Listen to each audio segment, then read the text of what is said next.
Assalamualaikum warahmatullahi wabarakatuh. Alhamdulillahi rabbil alamin. Allahumma salli ala Sayyidina Muhammad. Kembali lagi bersama kami di Abdi Channel TV yang insyaAllah akan selalu menayangkan tayangan yang islami. Jangan lupa dukung kami dengan mengklik tombol subscribe dan bunyikan lonceng notifikasinya. Di suatu masa hidup seorang pekerja seks komersial atau biasa kita dengar dengan istilah PSK. Ia merupakan PSK papan atas. Artinya tarifnya pun mahal, 100 dinar untuk satu kali kencan. Saking cantiknya sampai membuat Fulan sebut saja begitu tertarik.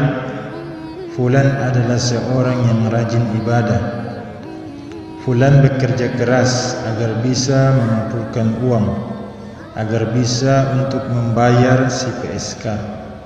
Beberapa waktu berlalu, uang 100 dinar berhasil terkumpul.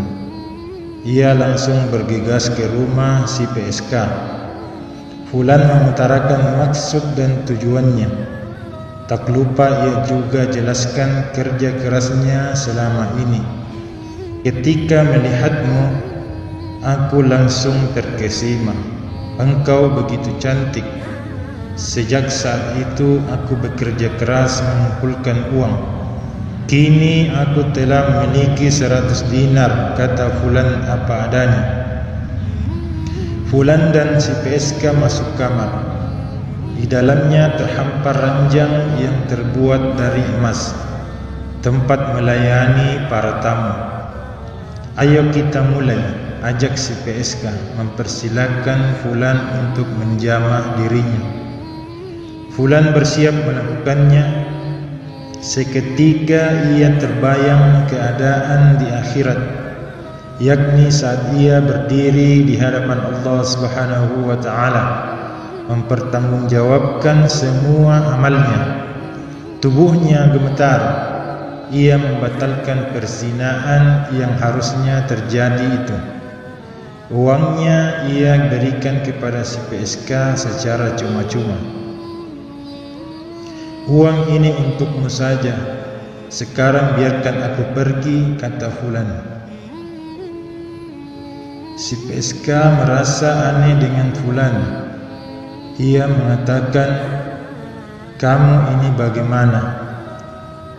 Barusan kamu bilang kamu tertarik denganku.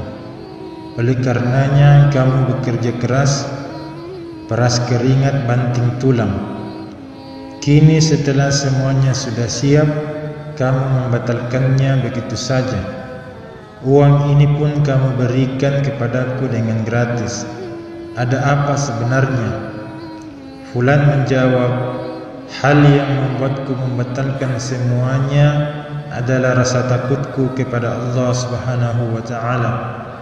Ingatanku tiba-tiba melayang, membayangkan ketika kelak aku berdiri di hadapan Allah mempertanggungjawabkan semuanya.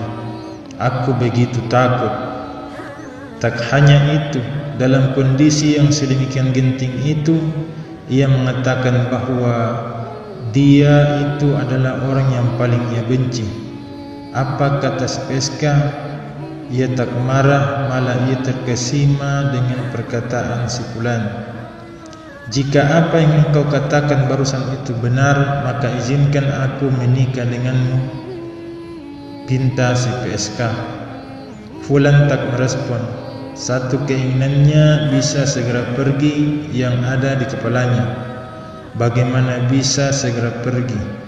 Si PSK juga keu-keu dengan pendiriannya. Artinya si PSK mantap dengan pendiriannya untuk menikah dengan si Fulan. Ia hanya ingin mengizinkan si Fulan pergi manakala ia berkenan menikahinya. Tidak, biarkan aku terlebih dahulu pergi dari tempat ini, kata Fulan juga ngotot. PSK itu menimpali, okelah kalau begitu. engkau harus berjanji, jika kelak aku datang kepadamu, maka engkau akan menikahiku. Mungkin, jawab Fulan singkat. Fulan langsung mengambil pakaiannya dan pergi, meninggalkan rumah si PSK. Ia kembali ke kampung halamannya. Sementara itu si PSK menyesali perbuatannya selama ini. Ia bertaubat kepada Allah Subhanahu wa Ta'ala. Tak lama setelah itu ia pergi mencari Fulan. Setelah bertanya ke sana kemari, si mantan PSK itu menemukan rumah Fulan. Wahai Fulan, ada seorang ratu mendatangimu. Seseorang berkata kepadanya sesaat setelah PSK itu datang. Melihat PSK benar-benar datang, Fulan kaget, jatuh pingsan dan akhirnya meninggal dunia. Inna lillahi wa inna ilaihi raji'un. Cita-cita si PSK untuk bisa menikah dengan Fulan pun kandas. Sebagai gantinya, ia pun memilih untuk menikah dengan saudara kandung si Fulan. Dari keduanya di kemudian hari lahir orang-orang soleh. Bahkan ada yang mengatakan lahir Nabi dari rahim si PSK tersebut atas pertinggahannya dengan saudara si Fulan yang juga adalah orang yang soleh. Kisah di atas termaktub dalam kitab Uyun Al-Hikayat karya Ibnu Jauzi dengan judul Aku takut kepada Allah Subhanahu wa Ta'ala. Jika rasa takut kepada Allah sudah sangat besar, maka semua akan dikerjakan, bahkan tak segan untuk meninggalkan segala kenikmatan sekalipun. Dalam Al-Risalah Al-Qushairiyah disebutkan Abu Hafs berkata, takut adalah cambuk Allah Subhanahu wa Ta'ala yang berguna untuk meluruskan orang-orang yang lari dari pintunya. Walhasil, ketakutan kepada Allah akan mendatangkan banyak manfaat. Di antaranya, seseorang akan menjadi semakin menjauh dari kemaksiatan dan semakin mendekat kepadanya. Semoga selalu ada rasa takut dalam hati kita semua. Amin ya rabbal alamin. Wallahu a'lam bissawab.